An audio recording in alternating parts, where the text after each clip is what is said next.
I feel like I'm missing a few. We did mental health, we did sleep, and if there's any other advanced topics that you would like me to research and cover for you, I'd be happy to do that. Cool. But today we get to talk about sleep. And the really cool part about studying sleep is we still don't know everything, which is kind of fun. So there are some things that are going to be somewhat speculation, but I will share the best knowledge that I was able to acquire for you in order for you guys to understand, the mechanism behind sleep and the different things that we have direct control over in order to help ourselves to get well. Cool? Mm-hmm. Would everybody agree with me that sleep is kind of like a pivotal, foundational health practice? Mm-hmm. Cool. But imagine going up to somebody who's not a human, like let's say an alien landed on Earth, and we're like, hey, what do you do at night? And we're like, we just lose complete voluntary control of our bodies, go completely unconscious, enter this weird dream-like state, and then we wake up refreshed and our body has repaired itself over an 8-hour window of time. Hmm. Imagine explaining that to somebody that had no concept of sleep, so you die, and then no, we just go completely unconscious, have no voluntary control over our body, things happen, and we're completely unaware of it, and then we wake up, feel better, and we're healthier. Interesting concept, right? But rest and sleep is foundational. Every animal that I'm aware of enters some sort of state of rest or sleep. Some animals don't enter a full state of REM sleep or a dreamlike state. Some animals don't enter a full NREM state, or what we'll talk about here in a second, 2 different dream states or 2 different states of sleep. But there's just some really cool data and literature out there on what sleep is, why we do it, and how it benefits us. So if you guys would like to reference some of what we're talking about tonight, great PhD physician, Dr. Walker, wrote a really cool book called Why We Sleep. If you guys want to check it out, feel free. There are audiobooks available to you as well, and there is some versions of it out on YouTube. So if you'd like to listen to that, feel free. Okay, but just like every talk that we do, guys, whole purpose and mission behind what we do is to help impart knowledge, education, and tools to our practice members, because ultimately, we're all rowing in the same boat. We all want to get to the same destination. Everybody's case is super unique, and the type of care provided to you should be unique, but everybody's end goal is roughly the same. It's like, doc, I just want to be happy, healthy, be able to do what I want to do, maintain my freedom, independence, and stay upright out of the dirt. Like, yeah, cool, me too. So this is part of how we can help you to accomplish that. And the Latin word root for doctor means teacher or educator, so if your doctors are not teaching you, then we're not doing the entirety of our job or occupation. So something that we always want to impart to our practice members and individuals listening is pathogenesis, or where does disease come from? And if you've been to a few of these, I'm sorry, this should be recurrent information, but pathogenesis is the study of the origins of disease. It is currently accepted that roughly 95% of disease burden in our country is acquired disease, lifestyle-induced disease, not genetically induced disease. And back in the day, we were told hey, whatever mom and grandma had, you're gonna get. That's not necessarily true anymore, okay? So we can change genetic predispositions based upon our lifestyle and our choices. One of those choices is sleep. So diseases will manifest in reference to how we live our life. If the body incurs a significant amount of stress, whether it's physical, chemical, or mental, emotional, certain neurologic and cellular and molecular processes will occur. And pretty much the exact same process occurs no matter if it's physical, chemical, or mental, emotional stress. And so if we do perceive and incur a lot of stress, which, show of hands, who here incurred some stress today, right? Anybody familiar with gravity? We are all under stress at all points in time, okay? So we are always under the demand of stress. The body has to be able to respond and adapt to the stressors being applied to it. And that's the balance of breakdown versus healing. Stress applied to the body, adaptation. Can our body adapt higher than the stress load being placed upon it? If stress supersedes adaptation, stuff's gonna break, right? Adaptation supersedes stress, stuff might break, but we're gonna heal from it. Make sense to you? Yep. Cool. And so if stress precedes an inflammatory response, chronic inflammation, cellular signaling is gonna precede breakdown in the body. Fair enough? And when do you think your body does the most amount of cellular repair for you? When you're dreaming? When you're asleep. Yeah, not actually when you're dreaming, prior to dreaming. So cool quote from the book is, if there were a pill that boosted memory, reduced pain, sharpened focus, balanced hormones, and extended your lifespan, would you take it? Yeah. Well, that pill, my friend, is sleep. So let's talk about how we can get more of it. So tonight, I hope that you understand a little bit about what sleep is, the different cycles of sleep, and then the different things that you can influence in order to help yourself to get deeper and more adequate states of rest. So that way we can gift our body the beautiful tool that God gave us to help our body to repair itself. Show of hands, would you guys all agree with me that your body is supposed to be a self-adapting, self-healing organism? And I think it's, I don't need to overstep, but I think it's kind of cool that biblically there is a day of rest, right? I think it's really cool that we are all programmed in a 24-hour cycle to have a certain amount of rest, correct? So it is foundational to the majority of belief systems in the world, and it is foundational to the healing process. So, there we go. All right, sleep deprivation. What is the actual prevalence of this? What's the burden of this? It is astronomically high in reference to like other variations of disease burden. So if you look at the data and statistics, roughly 2/3 of adults worldwide do not receive the recommended 8 hours of nightly sleep. I'm guilty of that. Actually, after doing this research and everything, I'm like, oh, I gotta make some changes in my life. With 4 little people at home and working like we do and just doing life the way that we do it, I'm like, ooh, okay, I need to set my clock back by an hour and get another hour on top of this. I'm usually a 7-hour sleeper, but if I push it to 8, there's like a 30% improvement in performance that I'm gonna see, which is like, why not, right?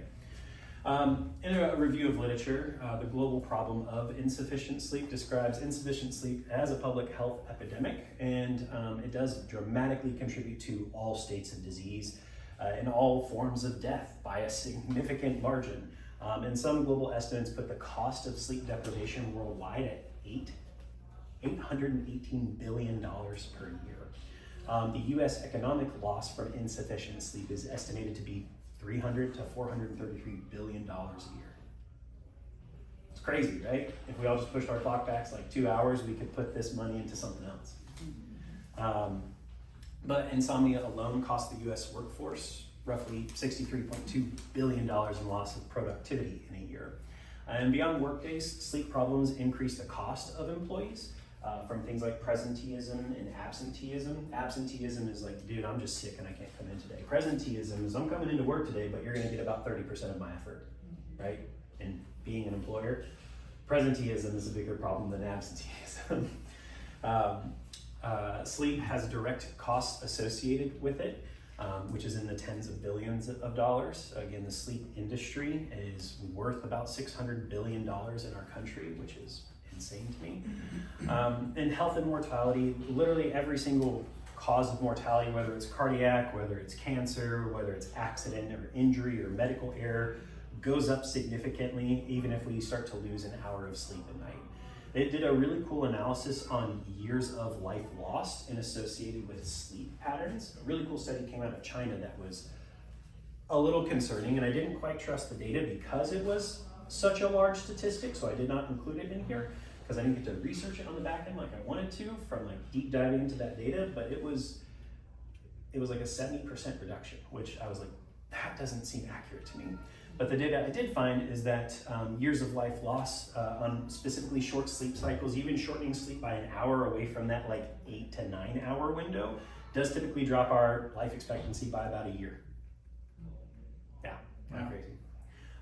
Sleep deprivation is implicated as a contributing factor in 7 of the top 15 causes of death in the United States, like cardiovascular disease, cancers, strokes, accidents, diabetes, septicemia, and hypertension. And you'll learn why here in a second.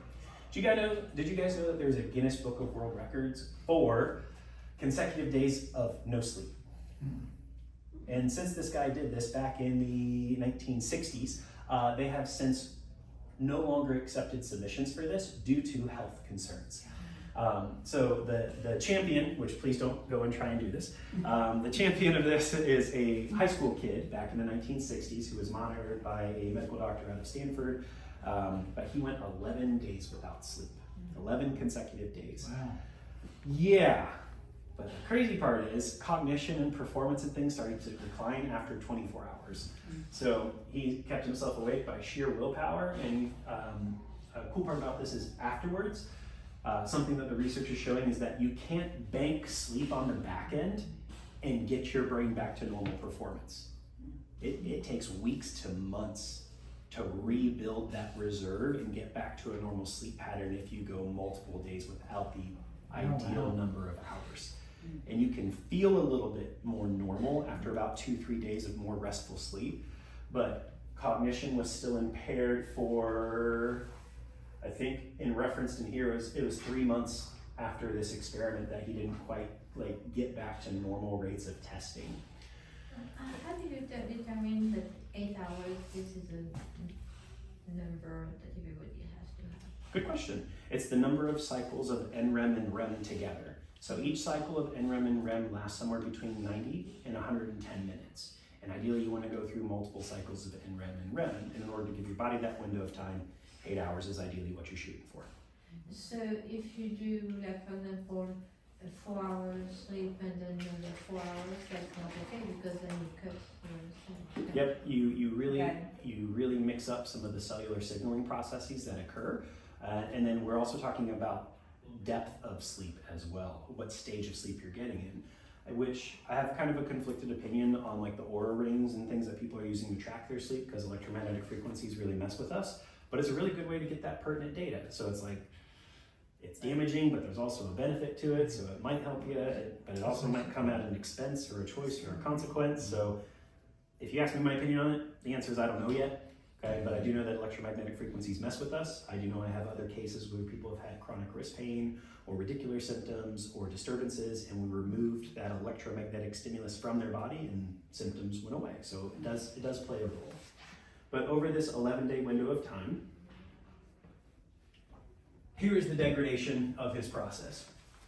Day 1 to 2, it was observed in measures that he had difficulty focusing his eyes. He started to notice mood changes, irritability, and experienced mild nausea.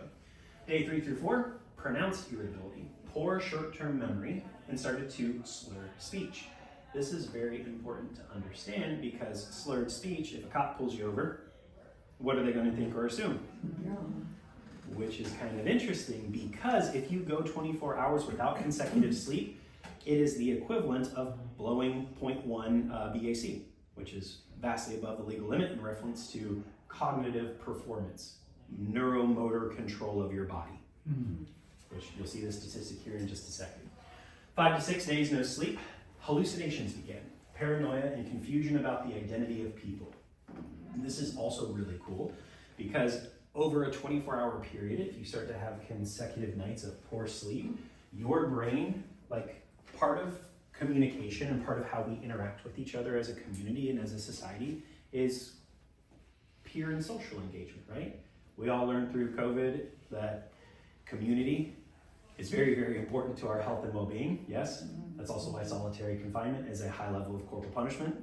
Yes, we need to be in connection with each other. After 24 hours of crappy sleep, your brain, in reference to assessing and analyzing facial expressions, will start to perceive neutral facial expressions as threatening, which is then going to do what to your nervous system? Stress. Yeah, which is then going to cause a cascade of stress, inflammation, and progressive disease burden. But how do you think this affects us relationally? How do you think it affects us with our children and our spouses and the people we interact with in the community? So even like a neutral expression, like we've heard the term RBF, right? Everybody in the world's got RBF if you don't sleep the way you're supposed to sleep, okay? And then 7 to 8 hours, he started to have unintentional tremors. He couldn't control his nervous system, couldn't control his muscles the way they were supposed to anymore. Trouble forming coherent sentences, and decreased motor coordination. 9 to 10, severe cognitive lapses, memory deficits, microsleeps. Do you guys know what microsleeps are? Has anybody ever been extremely tired, driving a very, very, very long distance, and in the process of driving, you do one of these, and you wake up and you have no memory of what happened in the last like 3 to 5 seconds. Those are microsleeps, or your body is so tired, it forces you to a rested state, and you can't control your motor responses anymore, which is one of the leading cause of death in car accidents in our country. And then by day 11, could barely count backwards, severely paranoid, and delusional thinking. So what is the current if you have a sleep problem and you approach a healthcare provider with said problem, what is the solution to your problem typically? A sleep aid, yes. Very important that you guys understand the difference between natural sleep and sedation, okay? Because sleep aids do not actually help you to sleep better or deeper. They basically mimic alcohol in the fact that they completely depress your nervous system, but they don't actually allow your body to get to cellular repair or memory formation, okay? And the data on these medications are really scary and damaging. And I don't mean to share scary data, but that's what the data is. So population-based study reported that benzodiazepines, which I don't know if you guys are review medical charts all the time, but there is a lot of people walking around on benzodiazepines and non-benzodiazepines. But when people take those medications, there is a 73% increased risk associated with all mortality compared to non-use populations. You are 70% more likely to die earlier if you take these drugs. Yeah, not super awesome, right? A matched cohort study found that prescriptions of hypnotics were also associated with more than a 3-fold increase in hazardous death risk. So that means like getting into an accident, slipping and falling, injuring yourself in some way because of the loss of deep sleep and then coordination of motor control. And that was in reference to taking less than 18 pills a year, in a year's window of time. And most individuals are prescribed this medication or taking it how often? Daily. Yep. In a short and long-term mortality analysis, all classes of hypnotics were associated with increased mortality within 2 years of first prescription rendered. And in older patients, concurrent use of hypnotics, sedatives to help them sleep, and opioids, pain management, which is not an atypical combination, was linked to over a 2-fold increase in total mortality, even excluding overdose deaths. Now, the way these medications work, again, very similar to alcohol. When somebody is sedated, anybody in the medical field in surgery ever? When you sedate somebody, what are the things that you have to monitor in them? Heart and oxygenation, yes. So if we are medically sedating ourselves, who is there tracking our respiration rate and our cardiac function? Nobody. And so it's actually theorized or held that there are a lot of overdose or quiet deaths of cardiac failure or loss of hypoxic events and strokes that are potentially associated with this medication usage, but that are labeled as something different of cardiac failure, ischemic event, loss of breathing. So depends on what the coroner puts on your death ticket, okay? Wow. And in the US, data shows tens of thousands of deaths involve these non-benzodiazepine hypnotics, and that's just what's reported. And then when you combine hypnotics with opioids, most individuals that are taking these things are also self-medicating, and you combine alcohol on top of it, then it really starts to slow respiration rate and contributes to mortality. People on these medications have cognitive impairment and memory loss. So a review of the long-term insomnia medication found that cognitive impairment was persistent for at least 6 months after a withdrawal period, as well as, so again, there's that hangover effect of I'm completely sedated, but my brain is not actually getting to that rested state. Because of that loss of sleep, we're also going to be much more subjected to accidents, injuries, slips, falls, car accidents, so increasing the probability of injury and medical need there. And then, unfortunately, this does mess with brain chemistry and does typically predispose us to addictions of various kinds. So what is sleep? There are 2 different aspects that influence sleep in your body. One is circadian rhythm. Everybody know what circadian rhythm is? If somebody was to define circadian rhythm, how would you define it? It's your body's period of rest. Beautiful. Biological clock inside of us.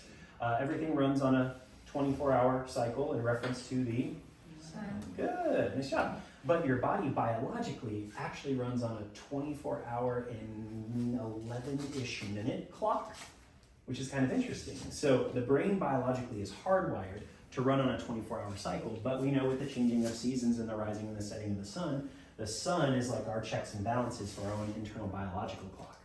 And so sometimes when we don't get enough sun exposure, we start to extend our waking cycles because of that 15 minute discrepancy between our own internal circadian rhythm and what that big orange thing up in the sky tells us to do, okay? So circadian rhythm is a really, really important factor in helping our body to go through this 24-hour cycle. There's a really cool piece of your brain called the suprachiasmatic nucleus that sits right above your eyeballs, your optic nerves. So your eyeballs have a wire plugged into them. Light comes into your eyeballs and then causes a wave or a vibration of the nerve that then sends information to your brain. Your brain then filters that vibratory light-based data and tells you what you're seeing in front of you, which is okay. Same thing's true of your ears. You have 3 bones in your inner ears that as I'm speaking and forming these different vibratory tones, that the bones in your ears are oscillating at certain frequency, which then stimulates the nerve tissue to vibrate, and then that tells your brain and your temporal bone what you're hearing. That's crazy how we work, right? All based upon vibration, tone, and frequency. So the suprachiasmatic nucleus is the part of your nervous system that helps you interact with light frequencies. And then there's this really cool thing called sleep pressure, or process S. Anybody ever heard of something called adenosine? Nope. Has anybody ever heard of something called ATP, adenosine triphosphate? Cellular energy. That's exactly right. That's how your cells create energy. Very good. So adenosine is a protein sugar molecule that does all sorts of cool things in your body. Number one, the buildup of adenosine throughout the day is what tells you that you are starting to feel sleepy, okay? So we need a big adenosine surge or buildup over that 24-hour period in order for our brain to shut down. There are certain chemicals that have a higher affinity to binding sites in your brain that kicks adenosine off to the side and makes you feel more alert, but the adenosine buildup is still occurring. What do you think one of those chemicals? Yeah, nice job. Caffeine, very good. So caffeine has a higher affinity to these receptor sites where adenosine is supposed to tell your brain, shut off, power down, you need to focus on healing, growth, repair, and rest and recovery. But caffeine says, no, this is my house, get out of here, adenosine. But then the affinity of caffeine starts to wear off over a 10-hour window of time, and then we all get hit with a big adenosine crash, okay? So adenosine is also very, very important vasodilator. It helps to dilate your blood vessels. And when your blood vessels dilate, blood pressure goes.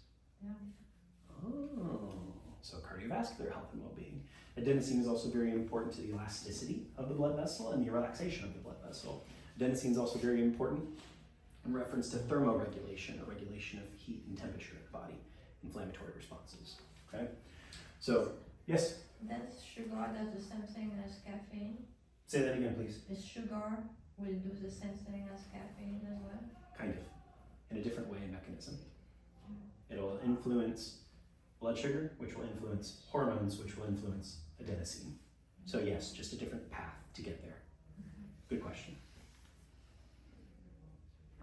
So here's the 2 different cycles of our sleep. We have NREM, which is non-REM sleep, fancy term I know, stage 1 through stage 4, and then REM sleep. REM is where we, very good. And we get certain windows of dream states that start lower and then increase as we get closer to our waking period of time. So we drop out of an awake phase all the way into stage 1 of NREM. Now, NREM has a certain function in the body, and REM has a certain function in the body. NREM, there's a whole lot of data up here, but I'm going to compress it to make it more simple, straightforward. NREM is where your body focuses on cellular repair, tissue repair, okay? Healing the nervous system, healing the cardiovascular system. Your heart and your lungs are working all day, every day for you, correct? So when do they have the time to repair? When you sleep, right? So that's why people that don't sleep have much higher incidence of cardiovascular disease, calcification of arteries like arterial and atherosclerosis, increasing the probability of ischemic events, okay? And blowing aneurysms and things like that. So NREM is when this process, everything in the body shuts down, growth hormone starts to be released, and that's when the body starts to repair all of our tissues. So we only get that though typically when we get to N3, so stage 3 and stage 4, which is where we spend less time. However, if our body is in a sleep deficit, like we stayed awake for 24 hours pulling an all-nighter preparing for this talk today, just kidding. I've actually never pulled a 24-hour in my entire life. I know that's really weird. People are like, no way. I'm like, yeah, dude. I was the guy that is like, I'm gonna read for 20 minutes and I'm going to sleep and I'll just wake up and take a test and see how it goes. And it usually worked out really well. And that's actually what the research shows, which was kind of cool. So, I'm sorry, I got off track there. But NREM is where the body goes through significant restoration. Now, a really cool part about NREM sleep is when we get something called glyphatic movement. This is the circulation or the increased circulation of cerebrospinal fluid. Okay? Cerebrospinal fluid circulates in reference to your breathing rate. Okay, the movement of the diaphragm. Do you guys know what the purpose and function of cerebrospinal fluid is? No, but you said it two lectures back. I did say it 2 lectures back because it's really cool. Okay. Anybody have kids, grandkids in here? Yeah, they're little trauma monsters, right? They ran their head through drywall, and it's like, "Are you okay?" "Yeah, Dad, I'm fine." It's like, "How'd your brain not explode inside your head?" Cerebrospinal fluid. It's a buoyant, protective, viscous fluid, but it also does 2 other really cool things. It nourishes neural tissue and removes waste out of the nervous system. Which organ in your body uses the most amount of energy throughout the day, whether you're awake or you're asleep? So just as a byproduct of the laws of chemistry, what organ in your body produces the most amount of waste? How do you filter crap out of your brain? The movement of cerebrospinal fluid. How does cerebrospinal fluid circulate? Breathing and spinal mechanics. So when you breathe, I'm gonna be a little dramatic. When you breathe, your diaphragm, your belly is supposed to expand, specifically from the lower abdomen. The diaphragm gets pulled down, that helps the lungs to inflate. Okay? The lungs work on pressure gradients. If the diaphragm does not go down, the lungs cannot inflate. So if the diaphragm's not moving because we're not using your abs to breathe, how do most people breathe then? Do you even hear the difference in sound?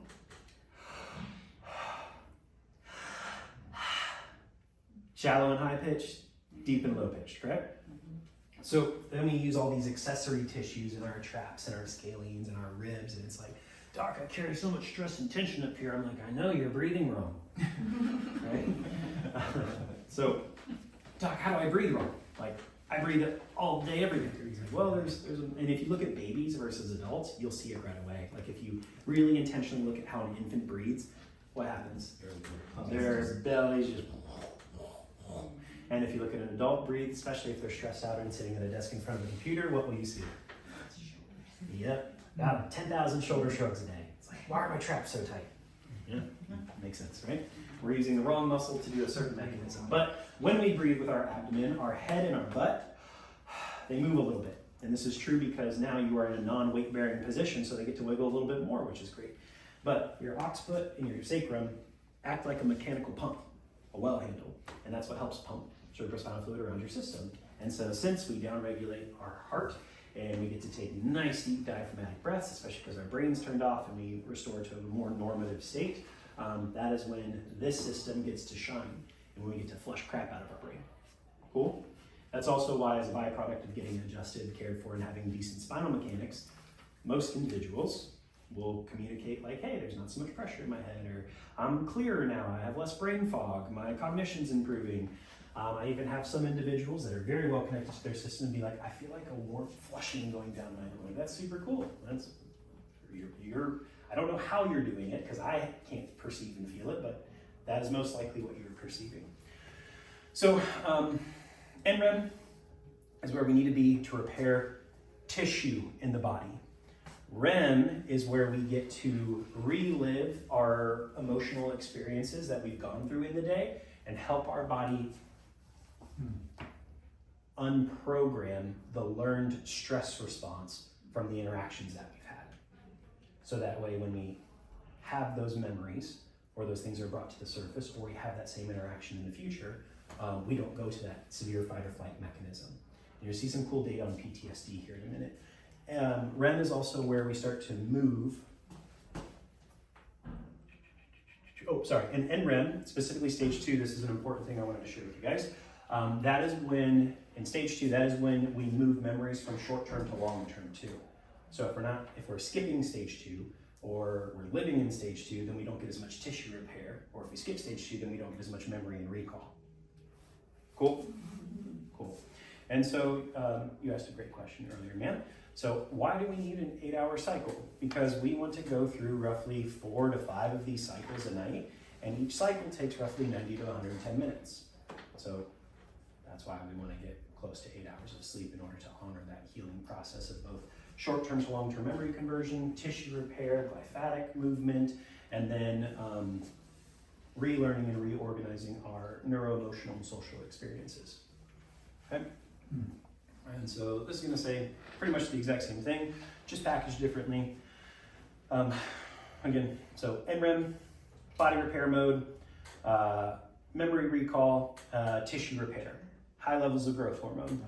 REM is where we start to get to relive emotional experiences. And a really cool part about being in REM is your body goes into a completely atonic state, meaning you have no voluntary control over your muscles, which is an advantage because now you're not acting out your dreams with your lovely partner in crime laying next to you, getting, haymaker and Chuck Norris in the back.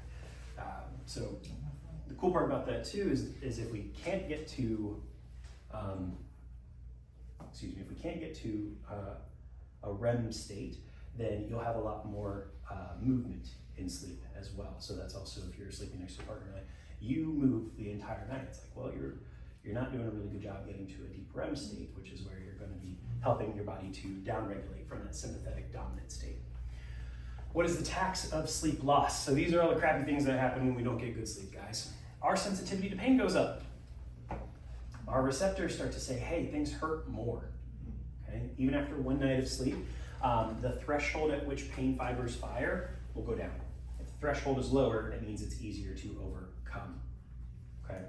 So our chronic pain sufferers, like our chronic regional pain syndromes, our fibromyalgias, guess what they need to do? So they need a lot more sleep, especially because their body is in such a high inflammatory state that they're probably not getting a whole lot of tissue repair in that NREM phase, especially in stage 3 and stage 4. One bad night of sleep can measurably increase next day pain sensitivity and blunt your built-in pain inhibitors, analgesics. That's why flares often follow rough nights of sleep.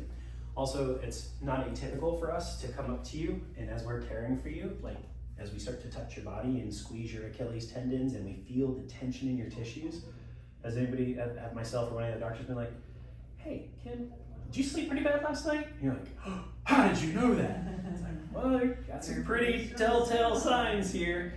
So very important that you get good quality sleep tonight so that way you can improve upon the input given to you through the adjustments so that way we can help downregulate your brain. Big dog in this, immunity tanks with poor sleep. You get a 30% reduction in natural killer cell activity, which are your cancer fighters. For every night of sleep, we don't get the recommended amount. So can that accumulate over It years? compounds. Okay, 'cause Yes, it does. I see a kind of a common thread, stress and working through things Mhm. that they don't sleep and then they have recurring cancers. Yep, 100%. Because again, your natural killer cells, which are your hunter killers, specifically for cancers, decreases function by 30% even after recovery sleep. Like it takes a while to upregulate those. In reference to metabolism, insulin sensitivity increases. So that way our body craves more sugar in order to stay in an alerted state faster. And on average, people that don't go to sleep at the appropriate times will consume roughly an increase of about 300 to 500 calories every single day of bad food choices, specifically our sugary foods. Okay? So when sleep is disrupted, we become more insulin sensitive. Our appetite hormones like leptin, which signals that we are full, goes down, and ghrelin, hunger, goes up, and typically we want to consume more high calorie foods past 8 p.m. when the sun starts to go down, and that's when we want to start to eat less food. And people that don't sleep very well have much higher incidences of obesity and diabetic diagnoses. Mood and cognition tank, this should make more sense to you now because in that N2 stage, that's when we're moving memories around from short-term to long-term recall. And if that process does not occur, then you're gonna have a lot harder time with short-term, long-term memory. But also, when we don't get enough sleep, the amygdala is more activated, and the amygdala is more of your emotional response reptilian brain, whereas your prefrontal cortex is the governor of the amygdala, okay? Hindbrain function makes you more reactive to the world. Prefrontal cortex activation makes you more logical, reasonable, easier to communicate with, easier to problem solve with. Just a cool fun fact, like 99.999% of ADD, ADHD sufferers have a left prefrontal cortex deficiency. So their governor is not telling their emotional, reactive, impulsive brain to chill out, bro. We gotta do something different, right? And so that's why, and when we go back to the guy that didn't sleep for 11 days, what was the progression of his symptomatology, right? Started with small things and then started to impact memory, started to impact social behavior, started to impact paranoia, delusions. Unfortunately, one of my college friends, I don't know what he was going through at that time of life, but he basically went through this exact process and was institutionalized for about 3 days because for some reason, I think, if I'm not mistaken, I think there was some ADD medications taken in reference to studying and cramming for some exams, and then that disrupted his neurochemistry because those are all methamphetamines, which dramatically upregulated his system and affected the affinity of adenosine binding sites, and he didn't sleep for like 3 days, and then he went a little crazy and had to take a week in an institution to rebuild his brain, and then he got to come back to school. So, and then the cardiovascular system, because adenosine is a vasodilator, if you don't sleep effectively, your walking around blood pressure will be significantly elevated the day after you don't sleep very well, and the nervous system shifts to a high sympathetic dominant state, in your HRV, which is a thing that we use to measure all of you, and the adaptability of your nervous systems and how well you're doing interacting with the world is going to go down. And HRV is a gold standard diagnostic technology for figuring out how's your brain interacting with the world. Is it doing a good job processing through stressors, or is it stuck in that fight or flight mechanism? Because if you are stuck in that fight or flight mechanism, your body's going to have a lot harder time healing and sleeping the way that it's designed to. Cool. All right. Number 6, fertility. This is a big one, guys. Even IVF-like recipients will see about 11% decrease in the effectiveness of their IVF if they don't sleep effectively.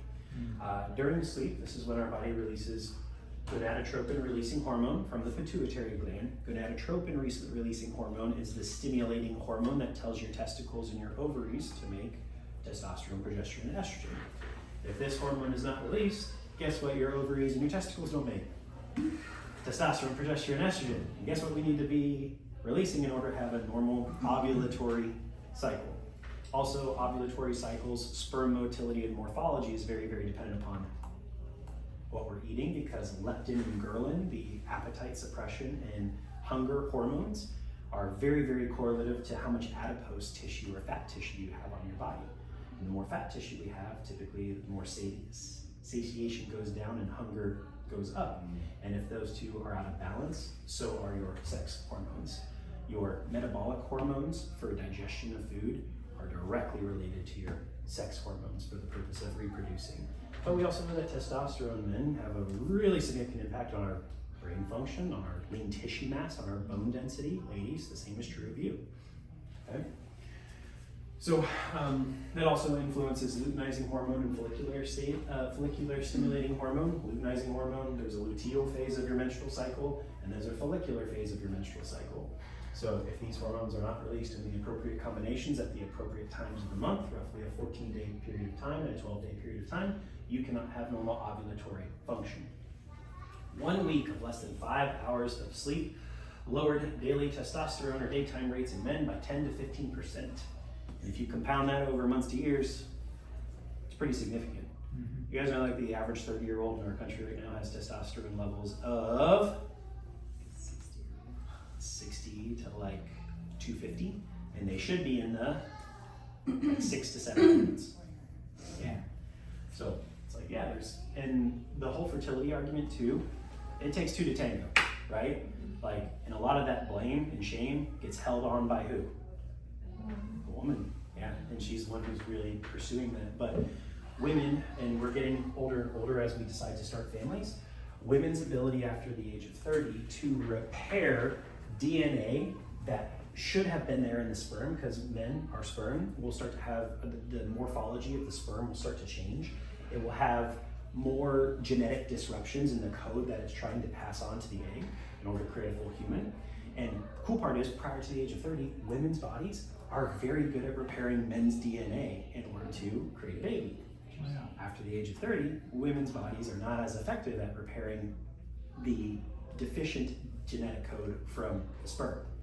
But the sperm also influences the sex of the baby, which is kind of cool. The health and the motility and the morphology of the sperm. Sorry, gentlemen, we're all going to go under the bus together. Ken, I know you already know this one. The health and the morphology of the sperm is what influences the health of the placenta and morning sickness in women. Yeah. So if you have very severe morning sickness, It's still his fault. it's my fault. One of my professors told We me one don't time. need data to know that. Yeah. One of my professors one time said something pretty funny. It's like, all of women's problems start with men. Menstruation, menopause. And I was like, that's a pretty funny joke. So guys, menstrual cycles and IVF outcomes. So cool part is IVF success rate goes up with better rates of sleep and rest. Also, like our power lifters, weightlifters, like Mr. Olympia, the guys that want to build just insane tissue mass, they typically sleep like 10 plus hours. Oh, wow. Because of the amount of growth hormone that they get released during those sleep cycles in order to help build more connective tissue. So if you're trying to lose weight, you gotta sleep more. If you want to be more productive at work, you gotta sleep more. If you want to have a baby, you gotta sleep more. Kind of crazy, right? Which is completely, which is kind of completely counter to our current culture of where we value, I'm guilty of this, where we value work and productivity and time invested versus, I have that disease, big time. Well, Yes, I ma'am. was also gonna say, there's like a study or an article that came out in the last week, maybe you've seen it, that millennials, I guess, are using their vacation time to catch up on sleep instead of actually going on vacation. And I was like, that makes a lot of sense, because I definitely did that. I didn't know that. But we probably want to encourage them to go on vacation because you Yeah. can't bank sleep back in the way that we think we can. But yeah, kind of cool. Did you guys know that right now in reference to IVF care or treatment, that a typical or good sperm sample, 4% of sperm have normal morphology, meaning they have like minimal genetic issues with them. That's considered good. That's considered normal or average currently. And there's a whole lot that plays into this with sleep, because if you guys go back to some of the things that we talked about of like DNA methylation, epigenetics, the different stuff going on in our environment, plastics, BPAs, all these things that are messing with our internal system and how God created our system to work.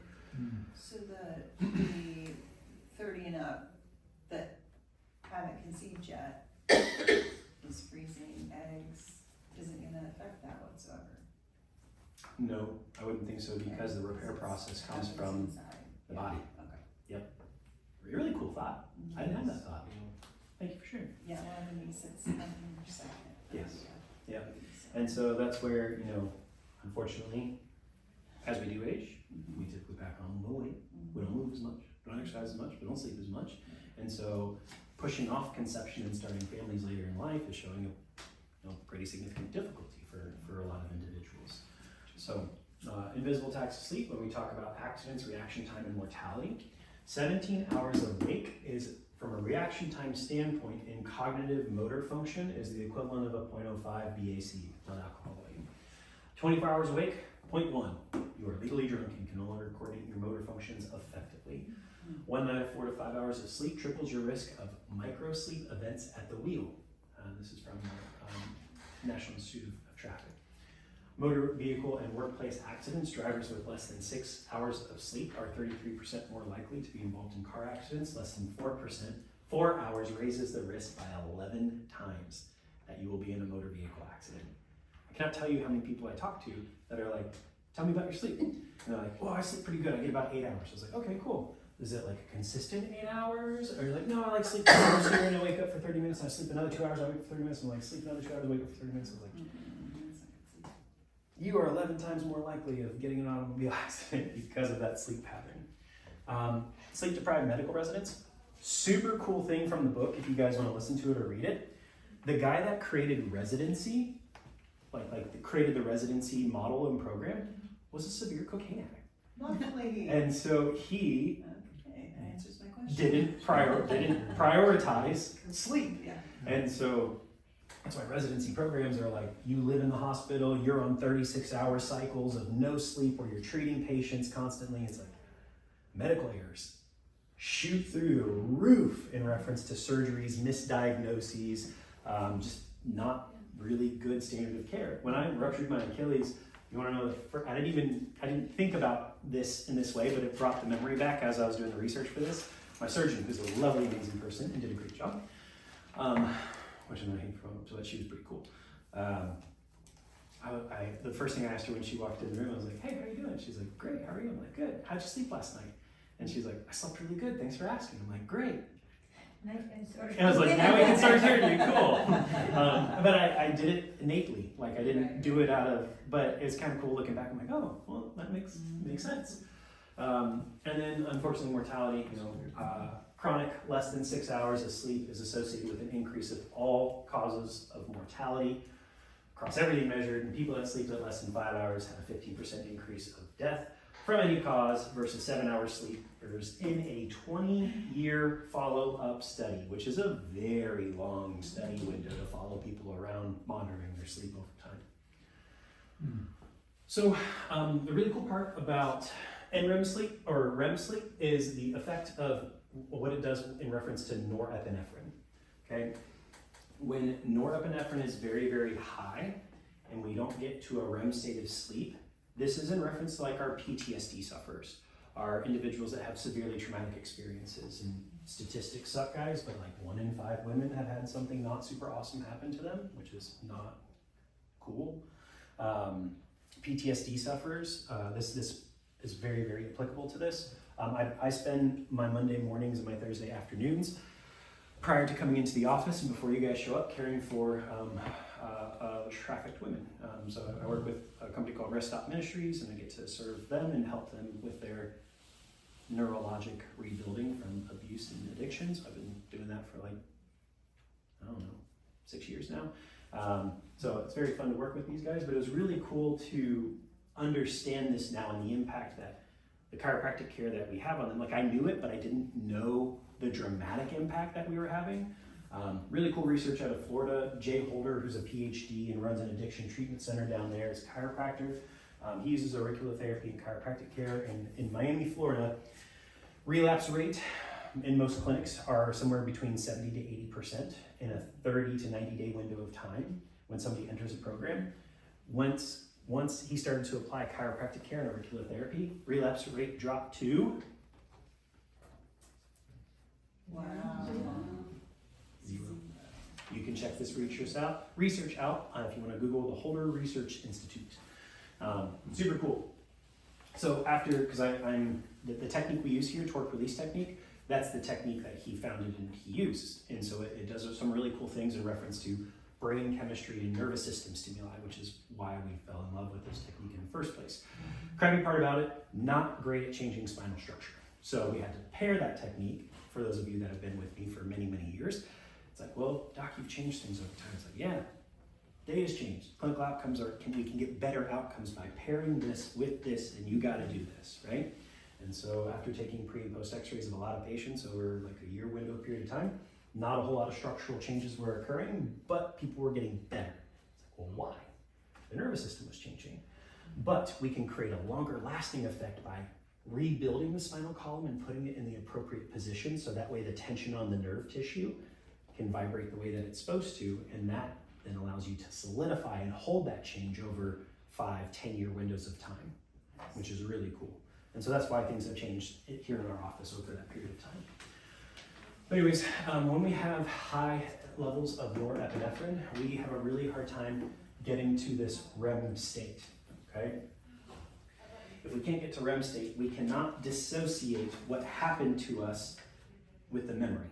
Okay, we will continue to relive these experiences in our memory and act out these in deep like NREM states. And then when we come into contact with a similar stimuli in the future, like let's say somebody that was abused looks like me, and I'm just chilling in the grocery store, and we walk by each other, and their brain dissociates back to being in that attack state because I look somewhat like the guy that did something to somebody.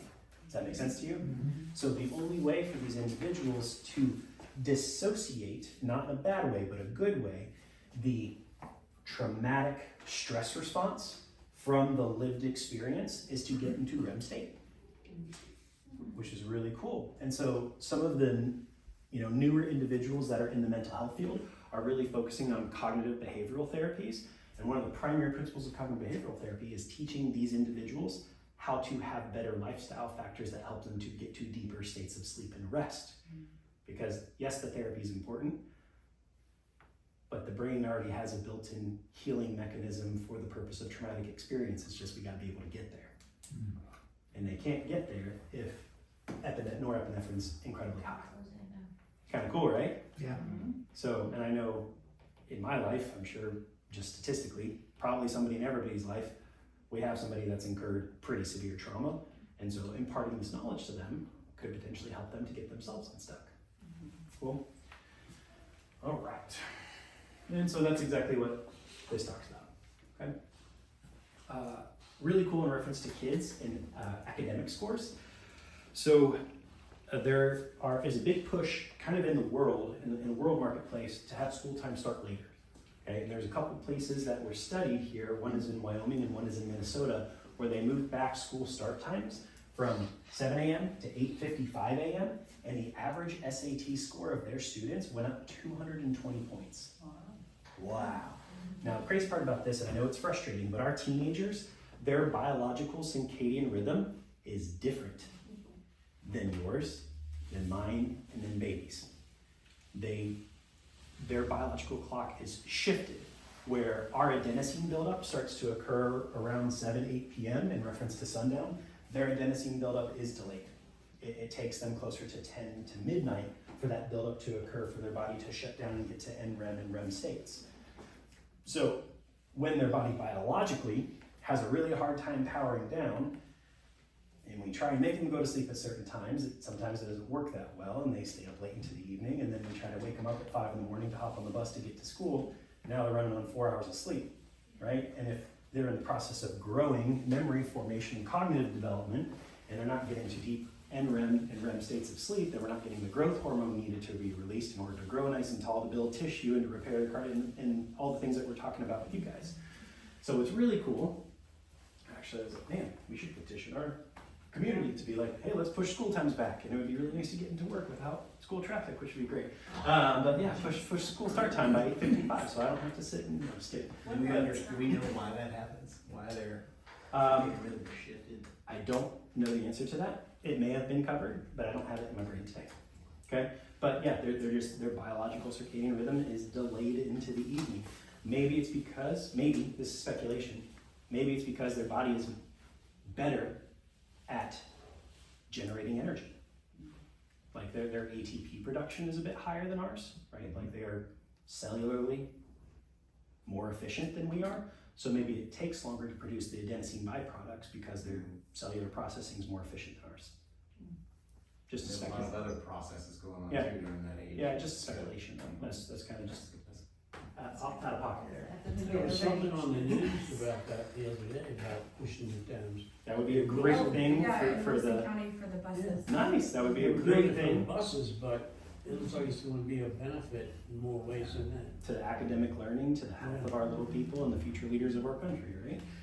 So, cool part about this is when they pushed that back, attendance and graduation rates went up. Car crashes and teen drivers reduced by 70%. And on average, 212-point increase in SAT scores. Wow. Yeah. What about time changes? Oh, good question. I know, we should punt those. Those are done. So, should bump those. They don't really They don't apply have to our any- culture anymore. So myths to kill, and this is common things that I hear when we start to talk to people about their sleep patterns. is number one, I'll catch up on the weekend, or I'll take my vacation and sleep for 7 days. You can't, unfortunately, bank sleep in the way that you think you can. Weekend recovery sleep does not fully restore cognitive performance, metabolic changes, or gene expression shift from weekday restrictions. 5 nights of 5 hours sleep plus 2 nights of recovery, partial, not a complete rebound, and your insulin sensitivity is still down. So can't bank sleep in the way that you think you can, specifically in a 2-night window of time, and it is exponentially related to the duration of time that you have been deficient. So the duration of time you've been deficient, if that's longer, it is going to take you an exponentially longer period of time to rebank that sleep in the future. Okay? It can't get accomplished in the same period of time. I'm fine on 5 to 6 hours of sleep. There is a genetic predisposition, the DEC2 gene, that allows people to sleep for 5 to 6 hours without a cognitive molecular deficit. Okay, less than 1%. Yeah, I was gonna ask you about that. So my husband has it. We I argue have about that too. all the time. He can survive on it. And he's very productive. Survive. Well, no, I mean, Oh, yeah. he functions well, Yep. he's healthy, Well, I would say for the last 10 years, I have slept on average 5 to 6 hours a night and worked 60 hours a week.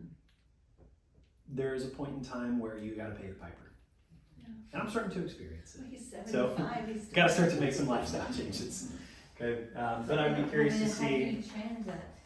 you just change the things that influence how you get there, which is where we're gonna get next. Okay. Okay. But I think we're probably not, we are probably in the majority, that 2/3 of our adult population that live in this paradigm. But again, if you just look at general health statistics over time in our country over the last 100 years. Because what I was gonna ask is, like, I could sleep 5 to 6 hours and I'm done sleeping. Like That's what I'm my ready to husband go. says. So that's actually where we're gonna go next, and maybe we need to work on doing some things to help reprogram our biological. That was gonna be my next circadian question. rhythm. How do you have the ramp up of adenosine? I'm so happy that you asked. Okay, let's get to it. There. So with number 2, 5 to 6 hours of sleep, I would say I'm similar to that. But I know with the empirical data presented over a long window of time, that is not hold up. Okay. Number 3, alcohol helps me sleep. It does not. It does put you into a state of sedation, but it does not. It fragments your NREM, which means you don't get to those deep states of like N3 and 4, where the body's repairing tissue. Your cellular repair process is way slower. How do you know when you get to REM sleep? I don't. You have to do a brain study, or you have to wear a device that helps measure that. But again, that's where we started at this conversation of like, I don't quite know the electromagnetic frequency impact of wearing this at all periods of time, because these devices are relative new, and I don't think there's been a whole lot of longitudinal follow-up studies of wearing EMF radiating devices because they haven't been around for 20 years, right? So I don't know. We'll find out in 20 years. I won't be around. Whether it's a good decision or not. But when we drink even moderate pre-bed alcohol, it decreases REM function by almost up to 40%. Okay, which means you can no longer dissociate the lived experience and help that nervous system downregulate from those stressors that you incurred in that day. Myth number 4, blue light doesn't matter. It does. Actually, blue light, and I do apologize because the sun's about to go down, is classified as a 2A carcinogen after sundown because of the impact it has on melatonin production and secretion and how melatonin impacts our other neurotransmitters. And melatonin is a really important cellular signaling response to get to those deep states of rest. If we don't get to those deep states of rest, we don't get natural killer cell production. If we don't get natural killer cell production, and that goes down by 30% night over night over night, 1/3 of us are diagnosed with what in our lifetime? Insomnia. Cancer. 1/3 of humans in America will receive a cancer diagnosis in their lifetime. Yep, sorry. Okay. So some really cool functional med docs. Turn the TV off. Yeah, I know, right? So that's why blue light filtered glasses are still, it's a little bit more anecdotal. The research is a little mixed on it. The specs of what you buy is very important, but blue light filtered glasses will help you in a manner. Now, the effectiveness of them varies. I've seen studies that quote 30% reduction. I've seen studies that quote 60% reduction. It's probably just based upon the specifications of who made it and how well they made it, especially with this big push of consumerism of like, hey, first to market, let's pump out a product and everybody's gonna buy it, we're gonna be a millionaire, versus did I create the most scientifically, the best product I possibly could in order to emit or diminish the most amount of blue light possible. Again, that's still, again, with the EMF stuff, it's still like up for debate on how effective it is. How about just thinking about music playing all night? Negative. Depends on which music, but there is a part of the brain that does become very responsive to noise, especially when we are in REM sleep, because our body is completely atonic, that we have to have some cue to wake us up to danger, and most of the time that is noise. Okay. TV, Not the TV. Not TV. TV the same. But a white noise or a brown noise would not be, a pink noise would not be a bad. But blue light does matter. It's very, very, very detrimental to our system. Blue light has a higher affinity for our brain, and so it becomes increasingly more detrimental the later in the evening that we utilize it. E-readers that read before bed will see a decreased production of melatonin, delayed circadian rhythm clock. So we will have a shorter circadian window and adenosine buildup the more blue light exposure that we get. So that's one of the things that you have control over, is I need to dissociate myself from blue light. What's recommended, I believe, is 2 to 3 hours prior to bedtime in order to help that adenosine surge go up, okay? Because again, blue light has a more dramatic impact on the suppression of adenosine than red light or yellow light, okay? And back in the day when we didn't have electronics, we all sat around a campfire, right? At night, and we would all pretty much go to bed when the sun goes down because predators prowl at night, and we used to live out, in the woods, caves and stuff. So fire produces red light, which has a very low affinity or fighting against adenosine buildup and adenosine receptors. So just 2 hours of bright tablet can suppress melatonin production secretion by 55%. Guys, we're all looking at blue light all the time, right? So guess what we need to supplement? Melatonin? Yeah, and some really cool, I think I started to say this, but I might have gone on a rabbit hole. Some really cool alternative cancer doctors, like one up in Kentucky, who has very high success rates working with people with lymphomas and leukemias, specifically pediatric cases, has people supplement their age in milligrams of melatonin, and his cancer responses are amazing. Really cool. Now, what's recommended is about, I think it's like 0.5 to maybe 10 milligrams of melatonin about 3 to 4 hours before bedtime. So you always want to take melatonin in reference to sundown, because that's when your circadian rhythm starts to automatically tell your brain. So you can actually start to condition your brain to upregulate that function if you start to put it in at the appropriate time of day. Sure. Which may help to extend your sleep-wake cycles to reset that circadian rhythm. Say that again, when do you take it? You want to take it in reference to sundown. So pull up the Farmer's Almanac. When the sun starts to set, that's when you want to take melatonin. So again, the dosage though, I think is probably a bit variable and probably depends upon the chronic deficit of sleep that you've had in your life, because that's going to diminish melatonin at a pretty significant rate. All right, so what can we do? There are a few things that you have direct control over that empirically improve your ability to regulate your circadian rhythm, improve your adenosine surge, help downregulate norepinephrine, help your body to do things. Number one, the rhythm in which you start your day will dictate the rhythm in which your brain ends the day, because it is a 24-hour biological clock. So, what do you think is one of the first things we should do when we get up in the morning? Stretch. Go outside. Put your bare feet in the grass and stare at that sun. It's wet. Yeah, it's wet. It's cold. It's dark. I don't want to do it. Well, guys, Stretch. disease is hard, so is health. Pick your heart, right? Being happy is difficult. Being sad is difficult. Pick your heart. Game changer. Working out. Grounding. Yep. Yes. Are you supposed to keep your clothes on? Now, there is a really interesting movement in that direction, which our city ordinances does not allow for that. That's right. I saw the funniest video That's good stuff. of these like super like California bros going to their like city council and requesting a safe space to sunbathe their perineum areas because there was no safe space to do it, and they kept getting ticketed for public nudity. But he's like, here's all the health benefits, and my colleague here will demonstrate the position in which we wish to end. It was hilarious to watch. In San Francisco, actually, you do have some naked people Yeah. walking on the street. Yeah. And that was kind of shocking. Yeah. But, and that's okay, and if they don't demonstrate any sexual demonstration or whatever, it's their birth outfit, so that's fine. But That's so okay. natural light exposure on as much surface area as you can get, But But- at least no shoes, but right? really through your eyeballs is what's most important. Okay, my kids, when they wake up in the morning, will be like, "Dad, can I play whatever?" I'm like, "No."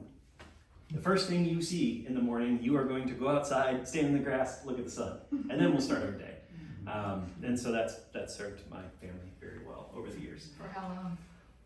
3 to 5 minutes, doesn't have to be long. It's actually very short windows of time that set that circadian rhythm through the suprachiasmatic nucleus that then sets the process in place in reference to the brain. But it's barefoot, right? You don't have to be barefoot, barefoot's better, because then you're interacting with the sun and interacting with the magnetism of the earth and putting it all together. And that's the whole purpose of grounding.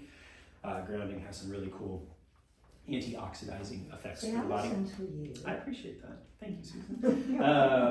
Grounding has some really cool antioxidizing effects to the body because is everyone familiar with like protons, electrons, neutrons? Cool. I know, way back in the day, right? So basically, protons and neutrons form the nucleus, and then there's electrons that spin around it. At least this is what we're taught. I've never actually seen one, but that's what we're taught. So electrons spin around, and this is called the valence shell. Hydrogen is a H2O, 2 hydrogen. Hydrogen has 1 electron floating around it. Okay, if it has 2 electrons floating around it, it's out of balance. It's called deuterium. It's a radioisotope. This is how nuclear fission and fusion occurs. How bombs are created, and this is how like electricity and power is created. Okay, so basically, if there's not enough electrons around the anatomical structure, then we are anatomically unstable. And so when we play around with the earth and walk around barefoot, the earth donates electrons to create anatomic stability, which then works upstream from a molecular cellular level and helps us to be healthy. That's why I like eating blueberries and things like that are antioxidizing. That's actually what it means. That's what it's doing for you. So, number 1, the rhythm in which you start your day is going to influence the rhythm in which you end your day. First thing you want to do, get outside. Natural light exposure, get your feet in the dirt, and ideally engage in physical activity as quickly as possible, first thing in the day. It doesn't have to be CrossFit, but go for a 10, 15, 20-minute walk. Walk the dog, walk the kids, get some stink out of them, okay? Number 2, shameless plug, get adjusted. Why? Chris is number 2.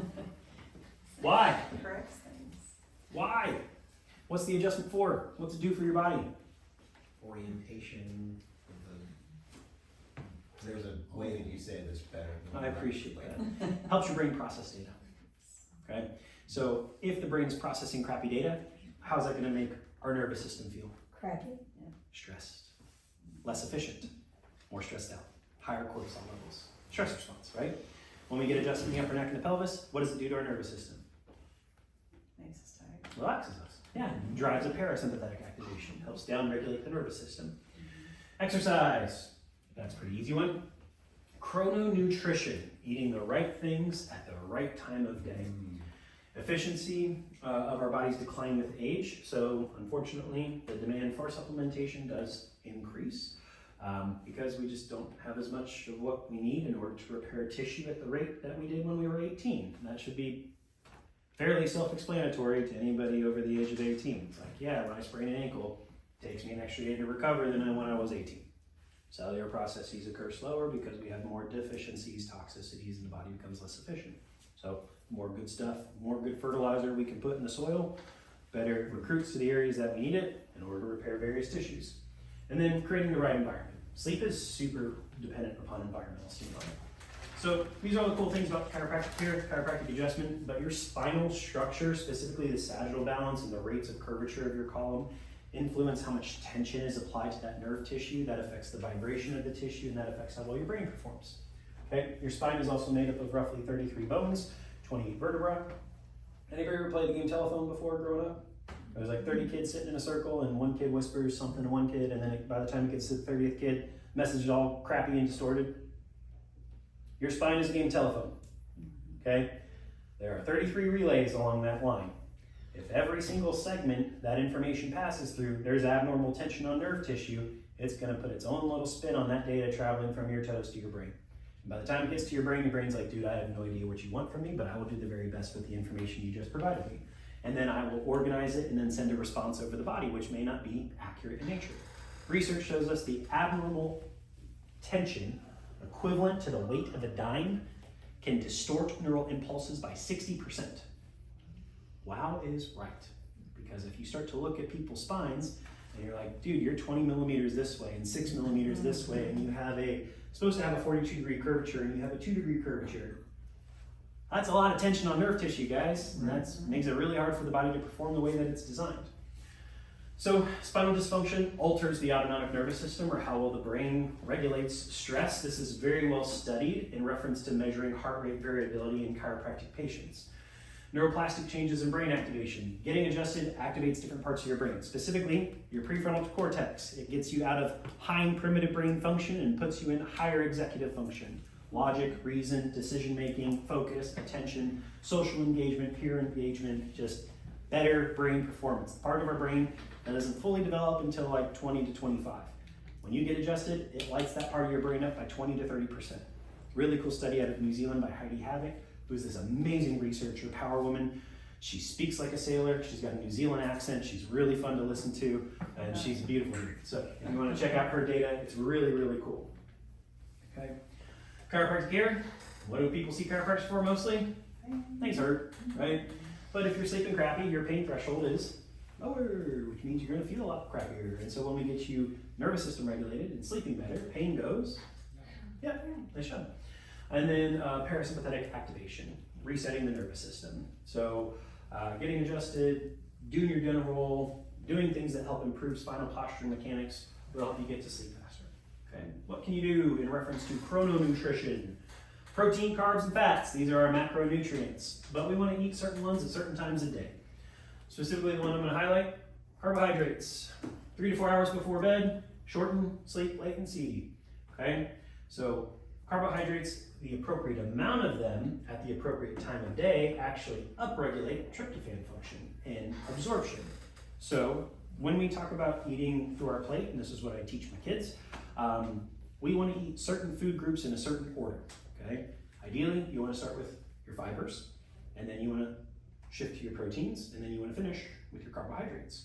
This influences the spike and dip of the glycemic index. One of my children is a carb hound, and I'm like, we'll put like mangoes and Greek yogurt, and eggs, and sauerkraut, and pumpkin seeds, and like this is like my kids' like normal breakfast, which I know is like weird for most people. And she'll eat all her mangoes, and I'm like, no. What do I always say? She's like, protein first. I'm like, yeah. So pumpkin seeds and eggs, and then go eat your, yogurt and mangoes. And so part of the learning process. But it helps to change the glycemic index. But carbohydrates, sugars are amazing carriers of protein and other things into the cell. Every cell in your body needs sugar, but we just have to have the right sugar at the right time of day. And the more sugar we consume closer to bedtime, the more it's going to negatively impact you. So your carbohydrate forward dishes, we want to put a little bit in the morning, the majority of it in the afternoon, and very little in the evening. Okay? Proteins, a lot in the morning, a lot in the afternoon, a lot in the evening. Fats, a little bit in the morning, a lot of it in the afternoon, a little bit in the evening. Cool? Yeah. Cool. Carbs, fats, proteins, these are your macronutrients. And then we have our micronutrients, which are like your vitamins and your minerals. Okay? Food types and nutrient density. So these types of foods help with the cellular signaling responses in reference to sleep and relaxation.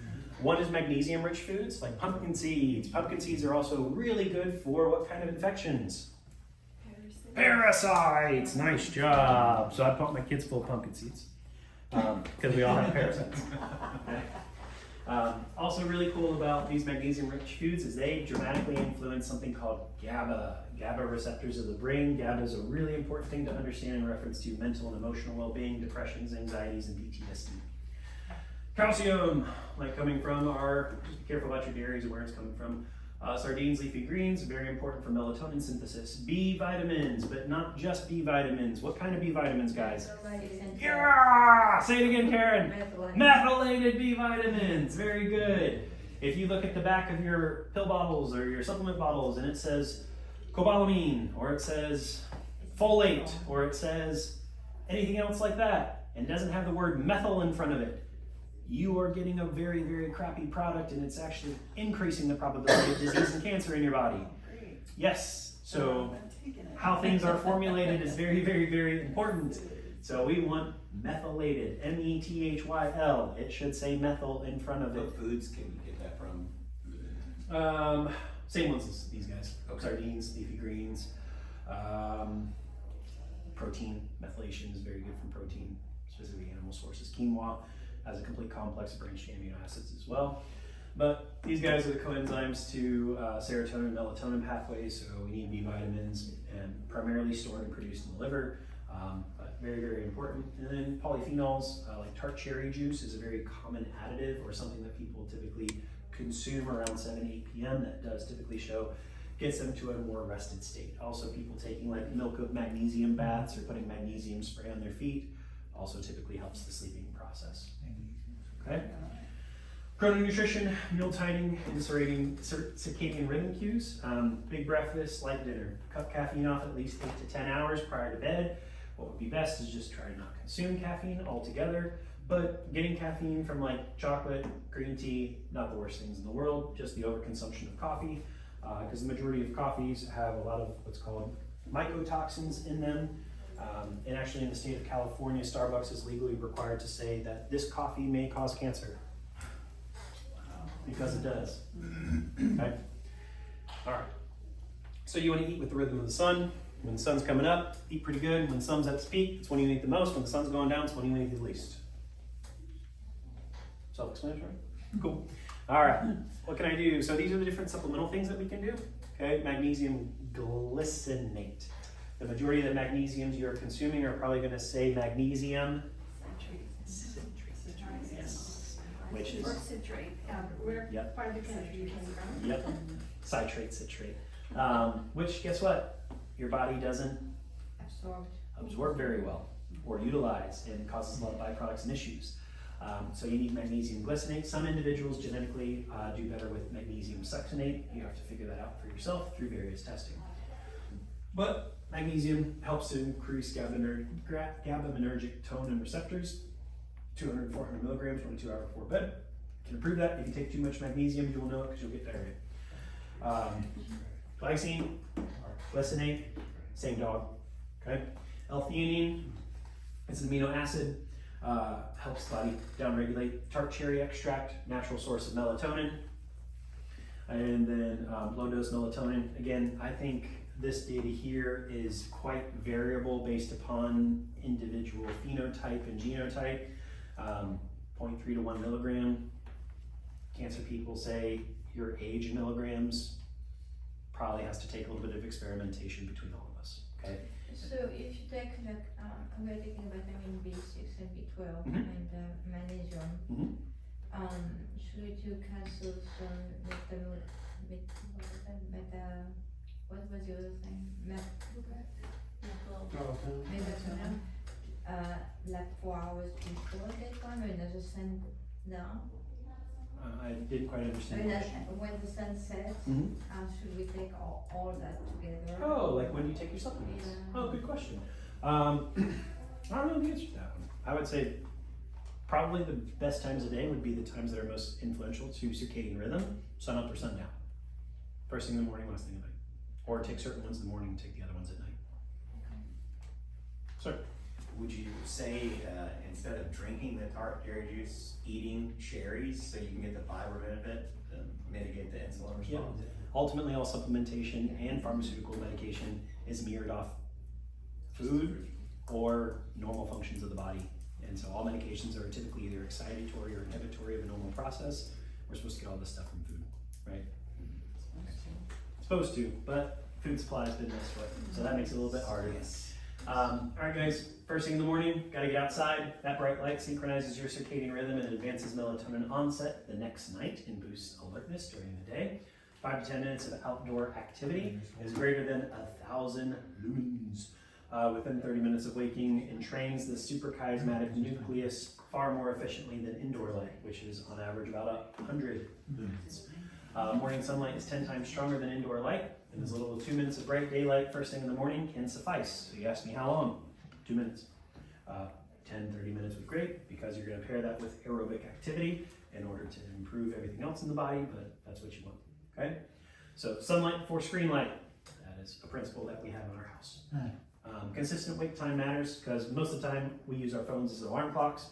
When the alarm clock goes off, we grab our phone, we lay in bed, we start to scroll social media, check some emails. That is doing you a huge disservice, okay? All right, very good. Evening wind down, movement, light meals, and meal timing checklist. So light aerobic activity after dinner is going to improve your glycemic management and spikes in blood sugar. Something I really appreciate about, I don't mean to be insensitive, Indian culture, is that I always see these couples walking in the evening after meals. They're doing something right, guys. Like that's really important to the health of your body. So walking after meals, that's usually what we do. Take the dog for a walk, air the kids out, and get ready for bed, right?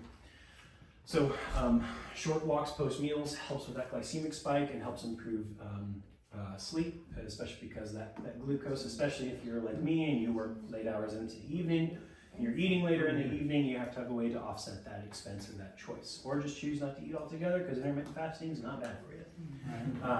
Dim light in the last 2 hours pre-bed speeds up melatonin rise and helps that adenosine surge. Okay, so sunset your house, meaning like 2 hours before bed. And some really cool rich people are starting to build their houses in ways where the lights automatically start to dim in reference to circadian rhythm. Really cool. Bucket list, dream board, right? But if you can start to change out your plates and switches to have that little dimmer switch next to it, and then just generally start to get in the habit as we get closer to the evening, just tearing that bad boy down as the sun goes down, that actually helps your health, well-being, and being able to get to a deeper rested state. Cool.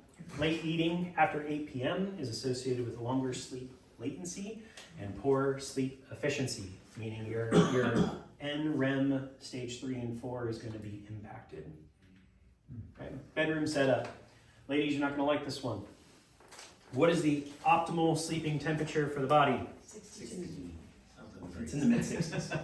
It's argued, so I've heard, I always like to remember N64 because gaming console growing up. So 64 degrees is a really good way to think about that. But thermogenics and thermoregulation is very important to getting your brain to a deep rested state. Your brain is a supercomputer, yes? Yes. Where do we typically store massive processing sites? What temperature are those things kept at? Very cold. Very cold. It's the same principle, guys. We have to decrease the environmental temperature in order for your core body temperature to drop. Okay? Core body temperature has to drop in order for sleep patterns to occur the way that they're designed to.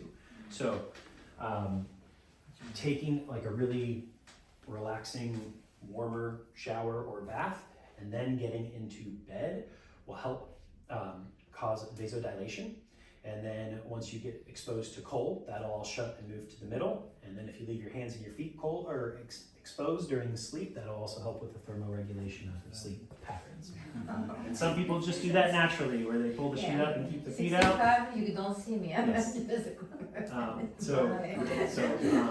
Temperature is very, very, very important in reference to sleep environment. And I know, like financially, we can't all keep our thermostats at like 63 degrees year round. So open those windows in the wintertime. My mom used to hate that, but I would open my windows in the middle of the winter. I didn't know why, but I did it. Light exposure at night, even dim lights, reduces slow wave sleep and insulin sensitivities. 100 lux, which is normal for indoor lighting overnight, reduces next morning insulin sensitivity by 25%. So blackout curtains or cosmetic masks, I'm not a big fan of either of those, just personally, but the darker the room, the better it is. The colder the room, the better it is. The more consistent noise or no noise, the better it is for you and your self-regulation of basically feeling protected in your surroundings, in your environment.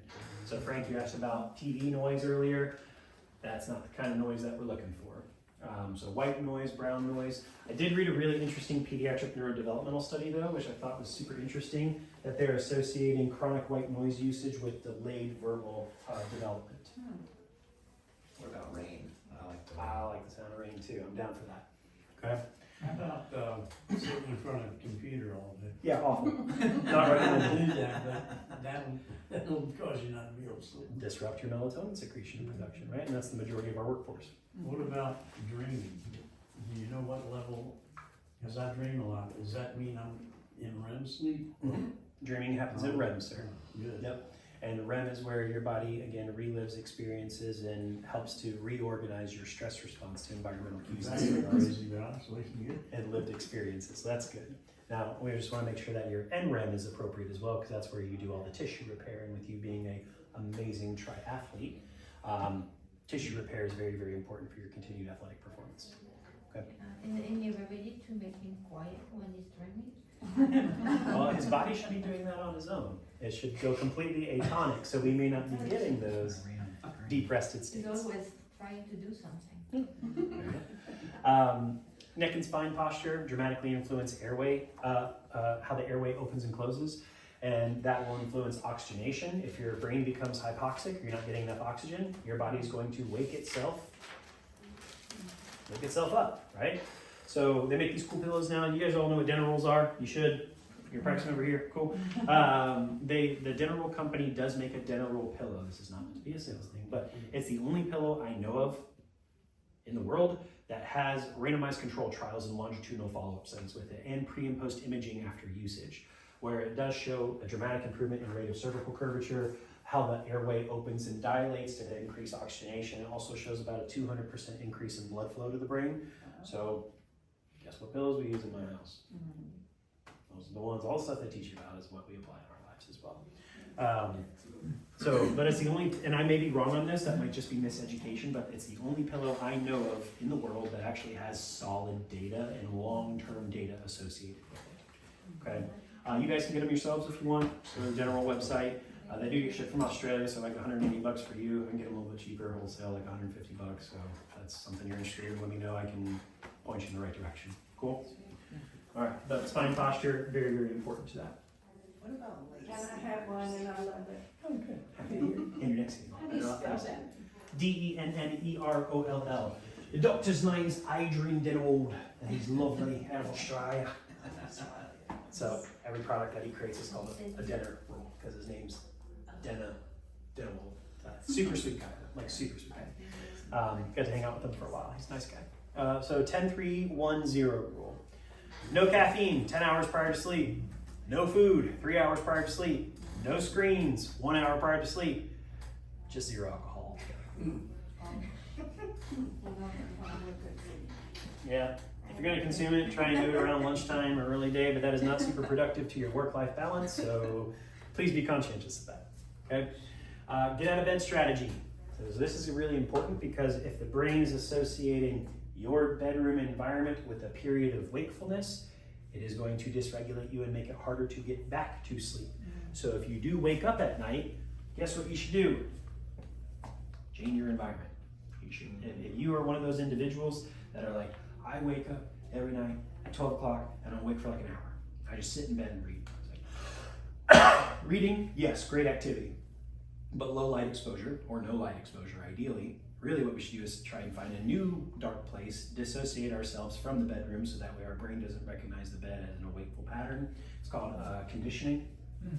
And ideally work through breath work or other strategies that help resonate the vagus nerve and downregulate us back to a state of rest. Okay? So there's a 4-7-8 breathing cycle where you want to inhale for 4 seconds, hold your breath for 7 seconds, exhale for 8 seconds. Or you can call it box breathing, where you inhale for 4, hold for 4, exhale for 4. Box breathing is what snipers do in order to downregulate their blood pressure and slow their heart rate. But ideally, when we do this breathing activity, we want to do it with our diaphragm pulling through the lower abdomen in order to pull the diaphragm down, because if we do this with, guess what we're gonna do? Stress out our nervous system. So we need to resonate that vagus nerve and do it with our diaphragm, okay? So if you wanna give box breathing a Google, there's all these cool apps about box breathing now. They pair box breathing with various meditations and mindfulness. So those are ways that you can help yourself down regulate. And ideally we wanna not hop on our phone when we're bored at 2 a.m. or hop on our e-reader that is backlit. We want to just grab an old school paperback book, spend some time in prayer, down regulate our brain. Not eating, not drinking. Yeah, because that's gonna spike your insulin. You may get back to sleep, but you won't get to a deep state of rest. Okay? So here's your checklist, guys. You get 10 points per item per night. Okay? So this is your scorecard. This is the game you get to play with yourself. Please do this over a 30-day window of time and report back to me and tell me what you think. My intention was to have these all printed off for you, but our printer suicided itself. So we have to wait till that gets repaired. Okay? So bedtime consistency within 30 minutes of your target bedtime. So what is everybody's target bedtime? And it has to be consistent. Your bedtime and your wake time should be the same every single day, whether it's weekday or weekend, in order to set this circadian rhythm in place. These are the people that are like, I always fall asleep by 10 and I always wake up at 5 and I don't need any alarm clocks. That's beautiful, man. You have a very well-regulated system. It's a well-oiled machine. Wake time consistency. Please make sure you're waking up 30 minutes around your target time. And the more we can condition ourselves to not wake up to an alarm clock and an alarm to physiology, the better it will be for you. That is difficult to do, especially if we don't make number one a priority. Number one's not a priority. Number two is not going to happen, right? Number three, screen filters, buffers. They do put all these, they make all these cool things now where you can put, things on top of your phone in order to filter out the blue light. Most of your phones now have blue light settings in them. You can go to your settings application and you can start to select nighttime mode or automatically program it to go nighttime mode. That way around 6 p.m. the phone settings change and it automatically starts to filter out blue light from the screen.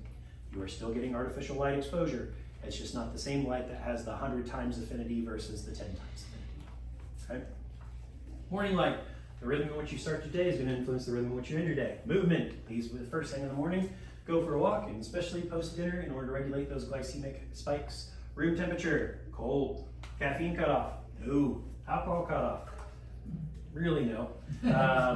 Middle of the night rescue rule, if you're awake greater than 20 minutes, get up into a low light setting, focus on breathing or some very boring activity. I find reading very fun and stimulating, so I probably wouldn't read it, probably just sit, rest, and focus on breath work, maybe say a few prayers, and practice some gratitude. 10, total sleep time greater than 7 hours plus next day energy, okay? So we get 1 point for each target met. Max 10 points a night. Your target is to hit 70 out of 100 points in a week. Very good? Very good. Cool, guys. Well, I hope this was a blessing to you. Hope you get to learn a little bit more about how to take better care of yourself, your family, provide a better framework for making choices, because ultimately, again, all these diseases that we're dealing with, 95% of them correlate back to your daily choices. One of them being how you approach sleep. Cool? Our family always just so values and appreciates the opportunity to be a part of your life and to feed into you guys. One thing I always ask is, as a small family practice, is the highest compliment you can pay us is a kind referral. Somebody in your life, a loved one, a family member who's struggling, probably needlessly, just because they don't have the right person in their corner or the right information to base their decisions off of. So if you guys would like information like this or any of these workshops in your workplace, Boy Scout groups, church groups, I love doing this. This is very fun for me, gives me a lot of energy, and I enjoy feeding into people. So if you want this information other places outside of the office, let me know. I'll come to you. But ultimately, again, we just really value the opportunity to enrich your lives, and thank you for trusting us with your health, and I hope you guys are blessed and have a good night. Thank you, Ken. Cheerleader Ken. can.